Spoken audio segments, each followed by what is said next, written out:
The Messiah said, "When you come to know yourselves, then you will become known, and you will realize that it is you who are the sons of the living Father. But if you will not know yourselves, you dwell in poverty, and it is you who are that poverty." Ayan po. Mapagpalang gabi po sa atin pong lahat. Mapagpalang gabi po sa ating kamahalan, King Oichi. Mapagpalang gabi po sa lahat na nasa loob na po ng mga kapatid namin sa loob po ng Covenant. Ito mga mahal kong kapatid, tandaan nyo, itong sasabihin ko. Narinig na natin ito sa King Oichi. Ang sabi niya, 7 billion plus 100 na populasyon sa buong mundo. Iisang tao lamang ang nagminsahe ng Covenant. Wala nang iba. 7 billion sa buong mundo. 100 plus million plus na tao. Iisang mensahero lamang ang naghayag ng Covenant sa inyo at sa akin. Kaya ngayon tayo ay narito ngayon sa loob ng Covenant. Yada?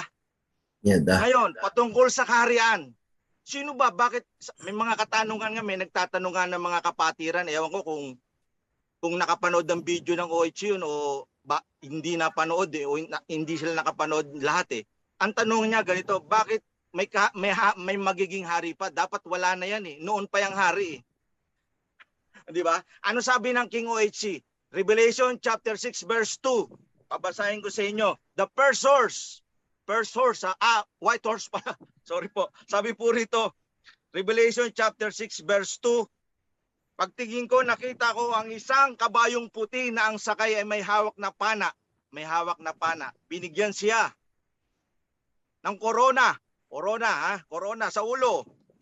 At siya'y humayo upang patuloy na magtagumpay. Ang sabi ng King Oichi, ang tinutukoy dyan ay upir. Ngayon, sa upir, sa Pilipinas, upir, sino ang nagdala ng Covenant? Sino ang nagbukas ng susi ni David? Ang binuksan niya, sabi sa Revelation, walang makapagsasara. Ang sarahan niya ay walang makapagbubukas. Sino? Upirian Heritage Conservatory lamang. Ngayon, dati tinatawag lang natin ng Oichi, Brother Oichi. Pero bakit ngayon? Bakit King? King Oichi na. Kamahalan. Kasi nakasulat po sa propesiya yan eh. Nandito sa Torah yan, nasa Bible po yan. Yung binasa natin sa Revelation chapter 6, verse 2. Yan po yan ng upir. Yung white horse na nakasakay sa puting kabayo ay ang King Oichi. Alam niyo po ba yon? Kaya kayo, yung mga katanungan nyo, buksan nyo yung diwa nyo kasi nasa loob na po kasi tayo ng Covenant eh. Kaya nga po tayo nasa loob ng Covenant. Yung Spirit of Covenant, binigay na sa inyo, binigay na sa akin, binigay na sa ating lahat. At mauunawaan lamang natin yan sa pagbabasa natin ng Torah. Yada. O kasi sa totoo lang naman, ako wala naman po talaga akong alam. Kayo, wala rin kayong alam eh. Binuksan lang ng King Oichi ang ating diwa. Diba? Consciousness. Bakit? Ba't binuksan? Kasi na-decode ng King Oichi, siya lang ang nakapag-decode ng Genesis chapter 3, verse 15. Ang woman seed at serpent seed ay maglalaban. Mga bansa yan. Mga lahi, mga bansa. Sino nakapag-decode? King Oichi. Na-decode ba yan ng mga pastor? Ng mga apostol? Ng mga Babylonian religion? Wala. Diba? Sa buong mundo, iisa lang ang King Oichi. Iisa lang yan, mga mahal kong kapatid. Yan ang tandaan natin. Kaya purihin pong alayam sa kamahalan, mapalad po kayo at ako. Sa dinami-dami ng populasyon sa Upir, 100 million plus populasyon sa Upir. Bakit kayo at ako ngayon nakapasok sa Covenant? Bakit yung iba? Bakit hindi sila nakapasok? Bakit kayo at ako nakapasok? Sabi nga ng Torah, hindi kayo ang pumili sa akin. Sabi ng King Yahushua, hindi kayo ang pumili sa Covenant. Siya ang pumili sa inyo upang kayo humayo at mamunga ng sagyon. Ano man ang hingin nyo sa Ama sa pangalan ng King Yahushua ay pagkakaloob sa inyo. Yada. Yan lamang po. Marami pong salamat mga mahal kong kapatid. Bless, shalom. Salamat po. Ang tanong po is, si King Solomon ba ay kasali sa first resurrection, which is magiging priest and judge sa kingdom? Marie, maraming salamat po sa katugunan. Meron pa pong isa pero ito muna. Ang sasasabi po dyan sa resurrection mga kapatid, sa first resurrection, ay yung 144,000 po yan na makakasama ni King Yahweh. Opo, wala pong nababanggit yan na kasama yung mga patriarka natin noon. No, yan po yung mga walang dungis, sila po yung mga remnants. Ibig sabihin po remnants po ito, tira po ito mga kapatid eh. Yung natitirang lahi. Diyan po manggagaling yung 144,000. At hindi po doon sa naunang lahi. Kung makakasama po dyan si King Solomon, hindi ko po alam, pero wala po tayo mababasa na kasama itong mga hari na ito na magiging kasama. Dahil si King Yahweh siya na po ang hari dyan sa time na yan. At yung 144,000 ay yung kasama niyang mga magmuminister, ibig sabihin maghari, manunungkulan, mga priests and kings. Opo, 144,000 ngayon. Kung si King Solomon, siguro po, kung may ano po ang kamahalan, baka po siya po ay masasagot niya. Ngunit para po sa akin, sa sarili kong sabot ng aking pong kaalaman, ay ang 144,000 po ay hindi kasama yung mga nauna. Yan po ay yung mga huli. Dahil yung iba po dyan ay yung dadatnan at yung iba ay bubuhayin, mga nangamatay na may tatak po ng pangalan ng Abayawa at ng Bisaya King Yahweh. Yada. Guide po. Nung nakaraang Sabat, sabi ng King Wechi, my people perish because of lack of knowledge. Sa Tagalog, ang aking bayan ay napapahamak dahil kulang sa kaalaman ng Torah, ng Bible. Ito makinig po kayong lahat na nandito sa loob ng FB. 203 tayo ngayon sa loob dito sa loob ng Zoom na ito. Ito sabi ng King Oichi, ang Bible ay corrupted 70%, 30% lang ang tama. Ngayon, 30% ang tama ng Bible, 70% ang corrupted. Na-corrupt ang tunay na pangalan ng Ama, Abayahawa, ng anak, Misaya, King Yahweh, at ng tamang pagsamba, inalis. Binago nila. Ngayon, kuhanin nyo sa Bible, sa Torah, yung 30%, basahin nyo ang Torah. Kasi kaya napapahaba, kulang sa Spirit of Covenant. Ano ba nakalagay sa binubuhat ng mga priesthood? Yung kautosan, di ba? Yung commandment. Tapos kanina yung tanong, yung dating tent of David, alam niyo po ba, nung wala pa yung temple of heaven, yung bato, yung nakikita nating bato na templo, nasa tent pa lang ang tent of David. Panahon pa ni na Moses, dinadala na doon yung Ark of Covenant. Ano ang laman ng Ark of Covenant? 10 Commandments. Andun yung kautusan. Sinusunod nila yun. Lagi nilang binubuhat ng mga kaparehan yun. Yun ang pamantayan nila, yung kautusan. Kaya alam nyo po, hindi po tayo mapapahamak, mga mahal kong kapatid, kung susundin lang natin ang kautusan. Di ba sabi nga ng King Oishi, ang kautusan, 2 blade yan eh. Ang sabi ng Hebrew 4:12, ang salita ng Alahiyam ay matalas na magkabilay talim. Ito'y tumatagos sa kasukusuan ng mga buto at nakatataho ng iniisip at binabalak ng tao. Yung Torah. So susundin lang natin yung Torah, 2 blade. Pag sumunod tayo, blessing. Yung isang blade, pag lumihis tayo, sinunod natin yung isang blade, curse, sumpa. O mamimili ka dyan, Jason. Mamimili tayo po dyan kung ano susundin natin, sumpa o blessing. Okay? So, ngayon po, yan lamang po siguro. Purihin po ang layam. Be blessed po sa lawang. Ang akin pong katanungan si Simri ay sa nangyari po kay King Saul about sa nawala yung diwa ng alahayam sa kanya. Ang katanungan ko po ay paano po yung mga taong nagkaroon o nakakaranas o ipinanganak na sa panahon po natin ngayon ay maraming mga autistic. Paano po sila na hindi nila magagrasp ang diwa ng alahayam? Ano pong magiging kalagayan nila? Salamat po. Sorry po, nakamute ako. direkta ko pong sasabihin, mga kapatid, na sila po ay walang kasalanan. Yes. Dahil po, nagkakasala po ang tao dahil alam niya na ang kanyang ginagawa ay mali, ngunit ginawa niya pa rin. Ganun po sila Adam and Eve, ayun mga kapatid the original covenant, yung pinakauna-una na covenant ay nasa Garden of Eden po.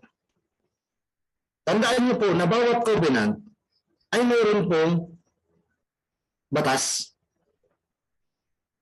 Hindi po magkakaroon ng batas kung walang kasunduan. Nakukuha niyo po yung aking point. May kasunduan muna, kaya nagkaroon ng batas. At kapag nilabag yung batas, doon magkakaroon ng pagkakasala. Kasi yung isang side ay nag-violate doon sa batas na dala ng kasunduan. Okay. Ang pagkakasala ay resulta ng paglabag doon sa kasunduan. Kaya po yung mga bata na ipinanganak na hindi alam ang tama at saka mali, hindi po sila covered ng batas. Dahil hindi po nila alam kung alin yung tama at alin ang mali. Kaya po sabi ko na sila na ipinanganak na kapos po ang kaisipan, ay hindi po sila nagkakasala. Hindi po nila kailangan ng covenant. Dahil wala man po silang naintindihan, kundi ang kumain at matulog. At yung bagay na alam nila makapagpapasaya sa kanila, kung nakikita nila yung tao na masaya, yung tao minamahal nila na masaya, masaya na rin sila. Pero lang po kasimple ang kanilang buhay. So paano po sila magkakasala na hindi nila alam kung ano yung tama at ano yung mali? Di ba po? Kaya sila Adam and Eve noon, wala po silang alam na tama at saka mali. Mali ba nung sumuway po sila doon sa kaunahang utos? So, doon na po nila nalaman yun. No, kaya po sila, sisbo na hindi po sila nakakasala. Napakapalad po nila.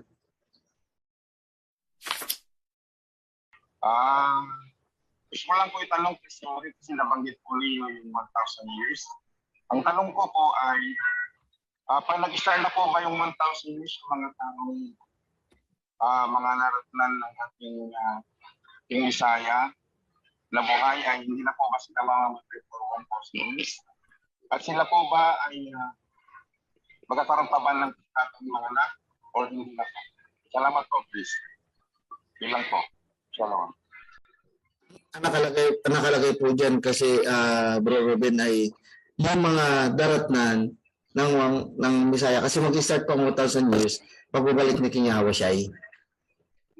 Yan po yung start ng kanyang millennial kingdom. Wala po akong nababasa na sila ay magkakaroon pa ng anak. Pero ang maasayo po dyan ay katakas ang kamatayan. Wala pong kamatayan sa time na yan, sa loob ng 1,000 years. Ngayon po, kung na-imagine ko lang na kung magkakaroon sila ng anak, sobrang dadami ang tao. Pero sa loob ng 1,000 years, pagkatapos hindi na mamatay, no? Hindi mababawasan o puno ang mundo. Pero wala pong mababasa kasi na magkakaroon pa po ng anak. Na sila magkakaroon pa ng family. Kasi ang sayo po dyan na sila ay magiging gaya ng mga anghel. Kasi di ba po mayroong nagtanong kay King Yahushai kung ano daw po yung kung kailan daw po yung babae na marami siya na pangasawa kasi namatay yung bawat mga pangasawa niya, siguro mga pangasawa niya doon. Ang sabi po ni King Yahushai, magiging kaya sila ng mga anghel. Alam niyo po ang anghel, wala pong kasarian yung mga yan eh. So maaaring wala po sigurong pangalawang tanong po yan na gusto kong masigurado, itanong po natin sa ating kamahalan kapag siya po ay hindi na po busy, kapag meron na po siyang time na sumagot. Galing po sa ating kapatid na si Tanong ko lang po, Pres Henry, di po ba kaya di ipinagkaloob kay Haring David ang pagtatayo ng temple ay sa kadahilanan na marami siyang pinatay, kaya sa kanyang anak ang inatasan ng alahayam na magtayo ng temple? Maraming salamat po sa kasagutan. Maaari din po. Maaari din po. Kaya lang wala namang nasulat na kaya ibinigay ng alahayam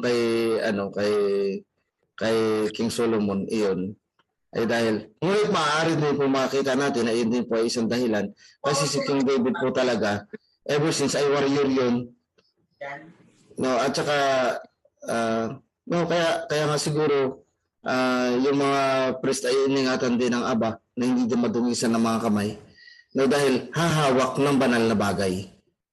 No, lalo na po yung temple na yan, kauna-unahan siya ang magbibuild at hindi po siya pwedeng ma-build dahil sa dugo. No, dahil personally, si David po talaga ay naging warrior. Dahil po, unang niya na napatay, si Goliath, pinugutan niya pa ng leeg. Maaari din po, Bro Mario. Hindi po. Hindi po ating kamahalan. Pasok po. Sorry sorry. Praise, siyempre. Narinig ko kasi yung pinugutan ng leeg. Kaya sabi ko, ng ulo, hindi ng leeg. Hindi ko pala na-mute. Sorry, Praise Simri. All the while, I'm listening. Pero tama ka. Kasi nasusulat naman dyan na ang sagot ng Aba kay King David, your hands is full of blood. You will not build my temple because your hands are full of blood. It will be your son. Yun lang po ang tingin ko, it could be the possible reason ng Aba kasi nga naman kung tutuusin natin, ang kamay talaga ni David is tigmak ng dugo yan. Ang dami niyang pinatay, warrior siya eh. So maybe merong defilement or something. I don't know. Hindi ko na alam. Pero yun lang ang nabasa ko doon na possible reason. Kaya hindi si David ang magtatayo kasi your hands are full of blood. Kamalan may isa po. May isa pa pong tanong. Yung kanina, hindi namin kay Mr. B. Kasi ang daw, doon po ba ang sila King David, sila King Solomon daw po ba ay kasama doon sa first resurrection? Okay. Hindi ako alahayam para masagot kung kasama o hindi. At walang nasusulat, wala tayong mapapagbasihan sa Bible to say yes or no. Yan yung mga sinasabing mga kaalaman na hindi ibinigay sa tao. Yata. Kaya po hindi ko rin po masagot. Ay, yung isa pa po kamahalan yung on 1,000 years po daw ba, di ba po maghahari si King Yahweh within 1,000 years? Magkakaanak pa po ba mga tao that time? Yes. Life is normal as usual para sa kanila. Pero hindi para sa 144,000. Iba na ang status natin at the time. Kasi the second death has no power over us. So iba na tayo. Iba na sa ordinaryong tao. So para po sa buong mundo, dadami pa rin sila. Magkakaano. Yes. Pero dito sa mga lingkod ng King Yahweh iba na ang ating status. Iba na. Para na tayong mga ermitanyo siguro at the time. Bigla na lang susulpot, biglang mawawala. Yada, salamat. You will be like as angels, and then at the same time you will be judges and priests. So titino ang mundo kasi pag may gumagawa ng kabuktutan at pinuntahan natin, sinampal natin ang kaliwat kanan, gumanti ay parang sumampal din sa hangin, wala.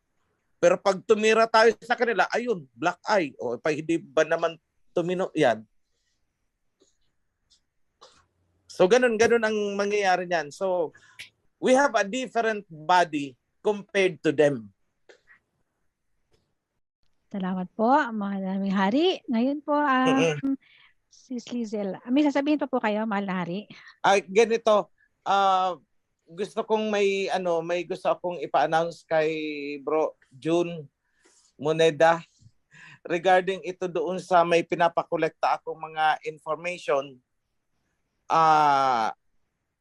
Both yung mga nasa abroad at saka sa local, kung kayo ay nagpadala ng pera sa pangalan ni Antonio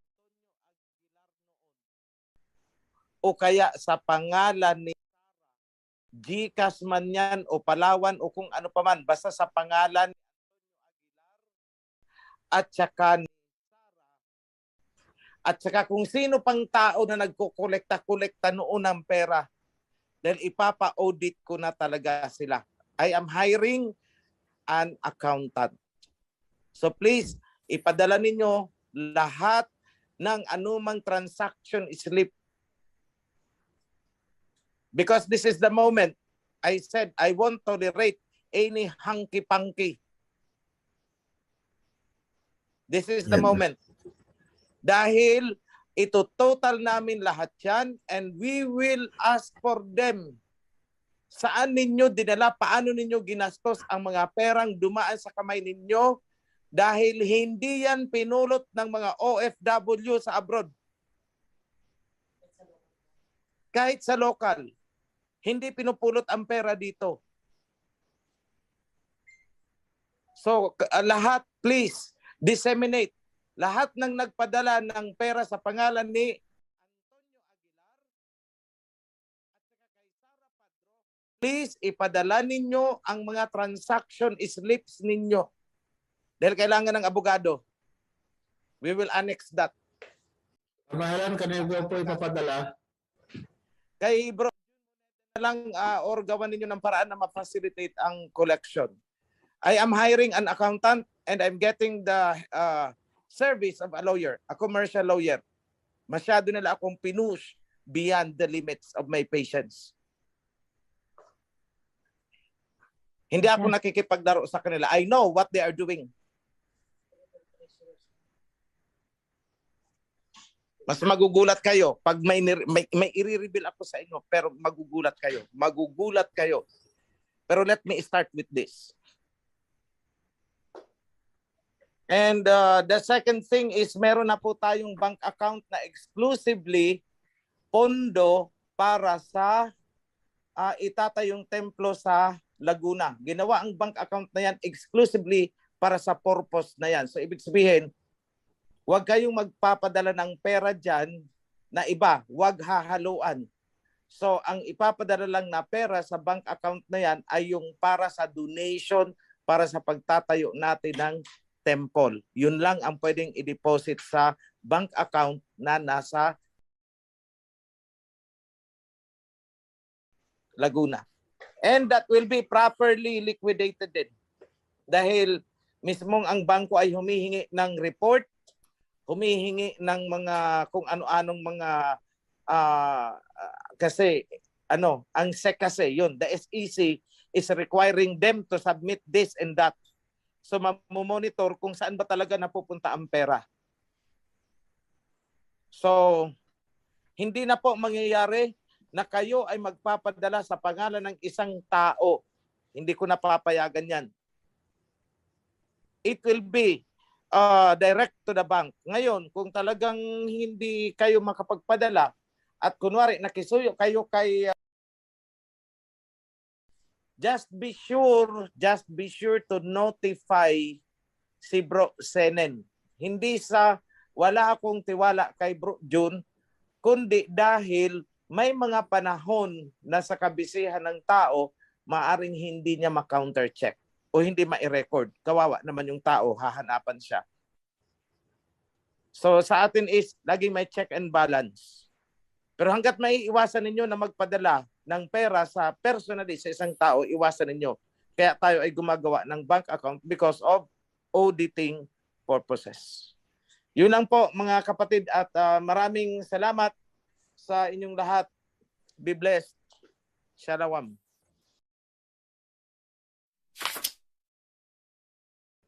Ang aking pong katanungan ay, since na-revealed na rin po sa Revelation na ang nakasakay sa puting kabayo ay ang ating King Ophirio na binigyan ng corona. Na-anoint na po ba si King Ophirio as a king? Or ano po ang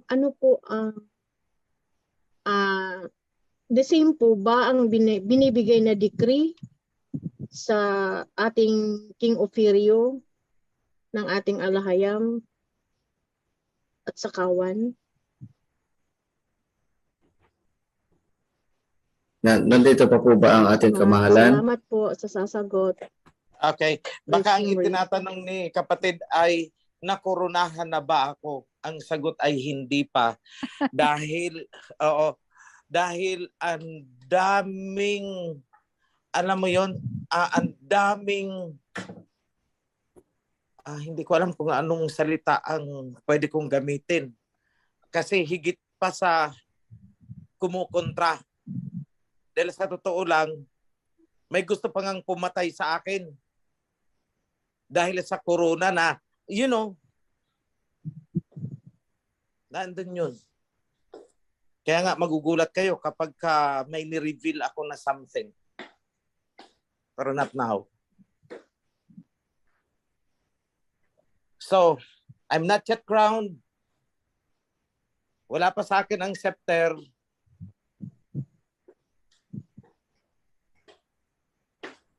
Pero alam niyo kung ano talaga ang anointing? It is the word.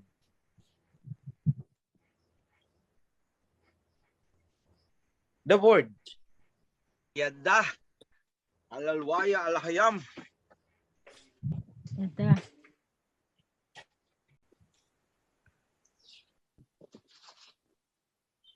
In the beginning was the word, and the word was made flesh.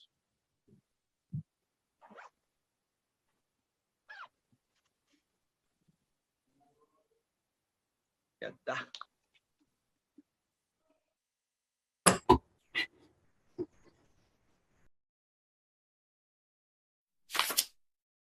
Tanong ko lang po para kay kamahalan, Brother Ophirio, kung mararapatin niyo po sa panahong nakatayo na ang templo or kingdom dito sa Ophir at mahigit nang ipinatutupad sa harian ang divine law at napakikinabangan na natin ang divine wealth.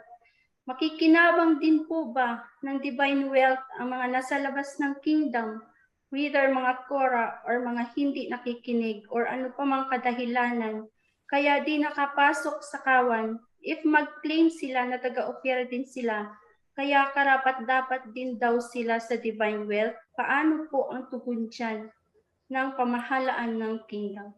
Salamat po. Yan, okay na, okay na. Ayan na pala. Sorry, sumasagot na ako. Actually, nakamute pala. Okay, ganito kapatid. Unang-una, yung divine wealth ay covered ng divine covenant. Yun ang parang, kumbaga sa insurance, parang policy, yung covenant. Kailangan sundin mo ang terms and conditions na nakapaloob sa covenant na yun.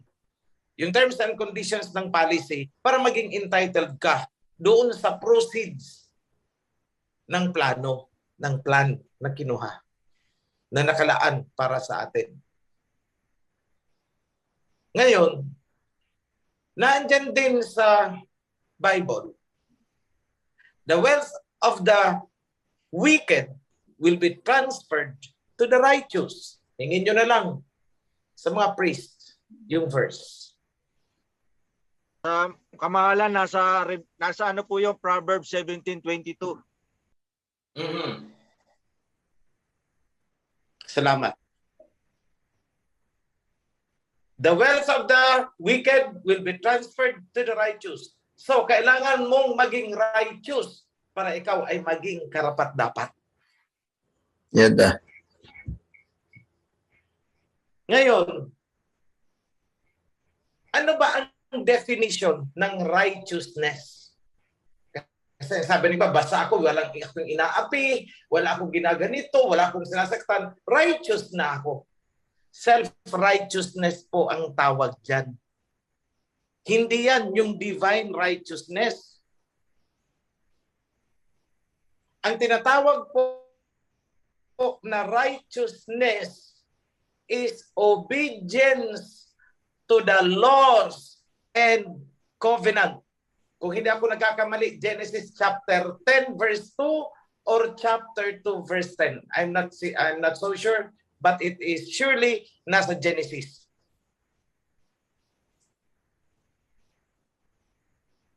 Obedience to the laws. Yan ang righteousness. Hindi yung puro clean. Basta ako wala akong sinasaktan, wala akong inaapi, nag-aabunoy ako, tumutulong ako sa kapwa, righteous ako. Hindi po. Self-righteousness ang tawag dyan. Hindi yan yung divine righteousness. Because in the Bible, ang righteousness is defined as obedience to the laws and covenant. So kung hindi ka righteous, hindi ka covered. Kung wala ka sa loob ng covenant, hindi ka covered. Bakit? Sinabi ni Messiah Yahawashi, huwag niyong itapon sa mga aso ang pagkain na para sa... Hindi lang po yan nangangahulugan doon sa mga symbolic daw, na ang salita daw yan. It could be. Pero tandaan niyo, pag ang sinabi ng Messiah na all these things will be added unto you, He is talking about material things. Anong things will be added to you? Material things yun. Huwag niyong itapon ang pagkain para sa bata. Huwag niyong itapon, ibigay sa aso.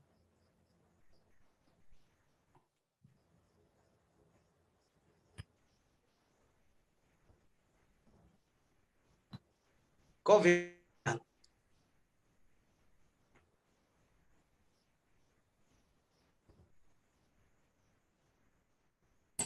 Diyan sa mga panulat ni Prophet Isaiah, magugutom ang mga wicked na tao. Habang ang mga righteous ay nagpipiesta. Andyan kay Prophet Isaiah. Because they have to reap what they have planted.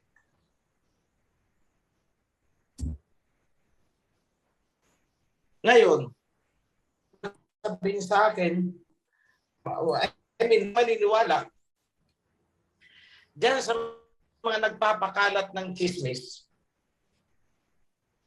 na si OHC ay walang puso, walang awa, mabagsik, matapang. Partly correct, partly wrong, partly truth, partly lies. Yan ang masasabi ko sa mga akusasyon. Truth, matapang ako, yes. Truth, mabagsik ako.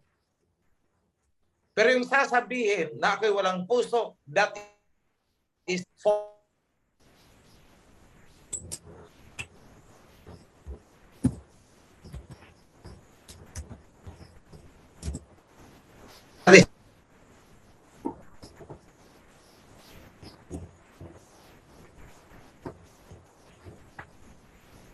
Hindi ako pwede use people na puro kuha ko pwede magbait.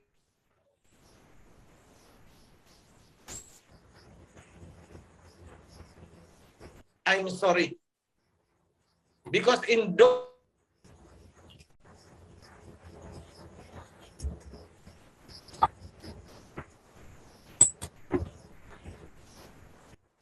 para ka rin kinusin ang indam. Para ano pa?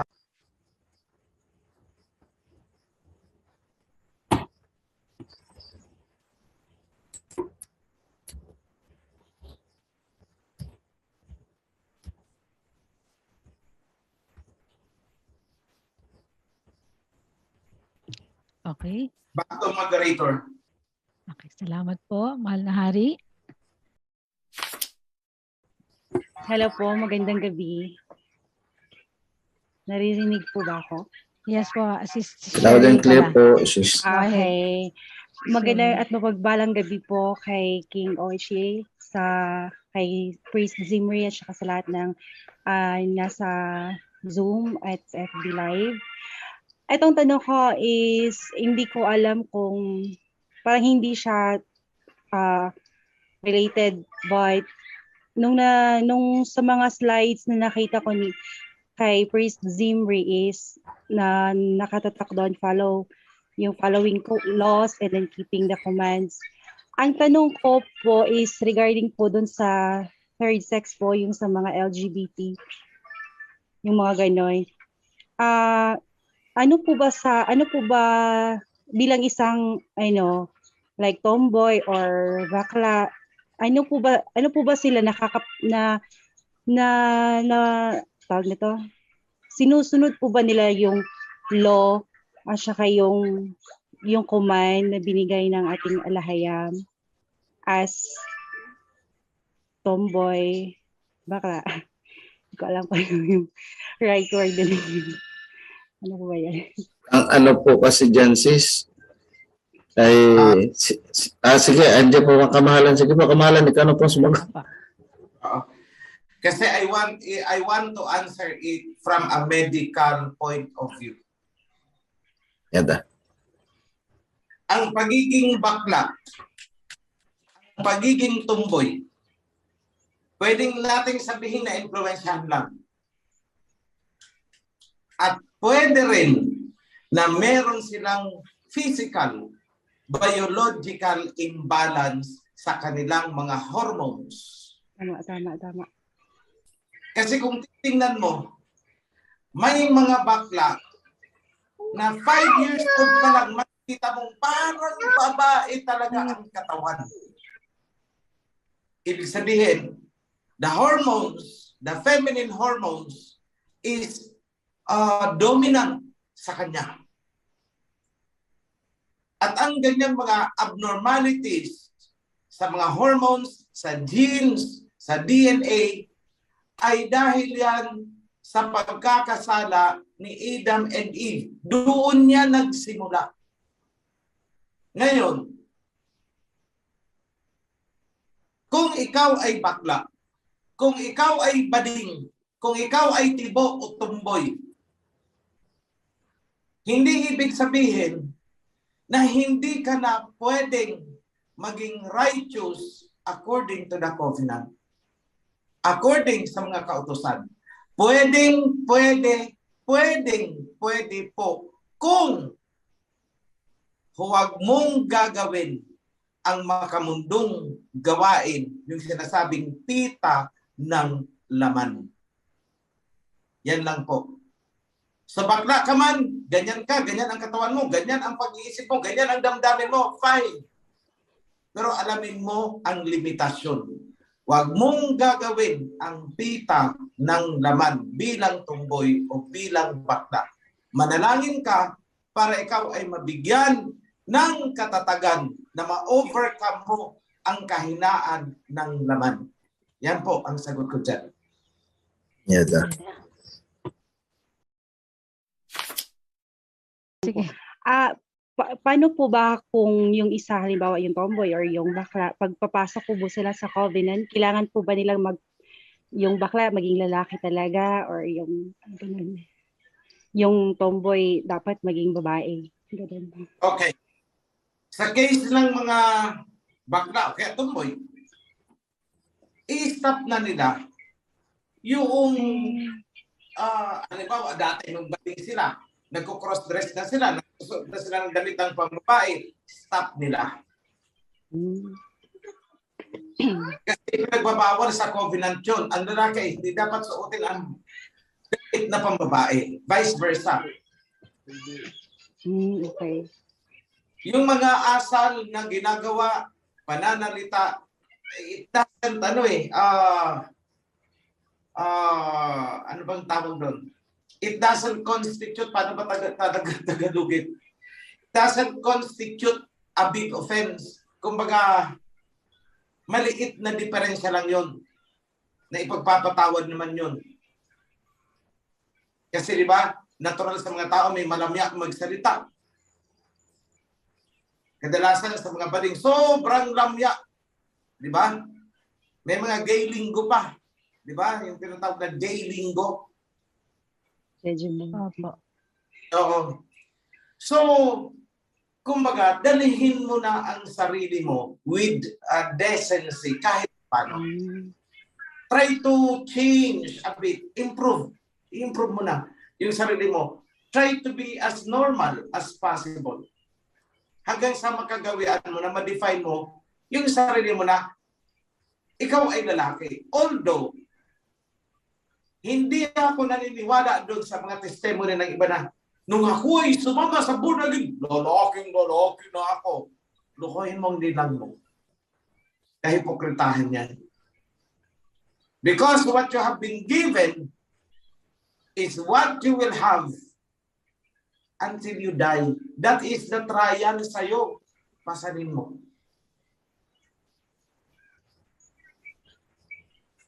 So abstinence. Abstinence is the root word para makafollow ka sa covenant. Magkasala ka sa isipan mo, hindi ka agad ng tawad. Nagkasala ka sa paningin mo, hindi ka agad ng tawad. Pero yung tututuhanan mo, ginawa mo at isinakatuparan mo, ang pita na nasa isip mo, yun ang may pagkakasala ka. I hope that is clear. Just know your limitation. Yun lang po, mga kapatid. Salamat po, King OHC.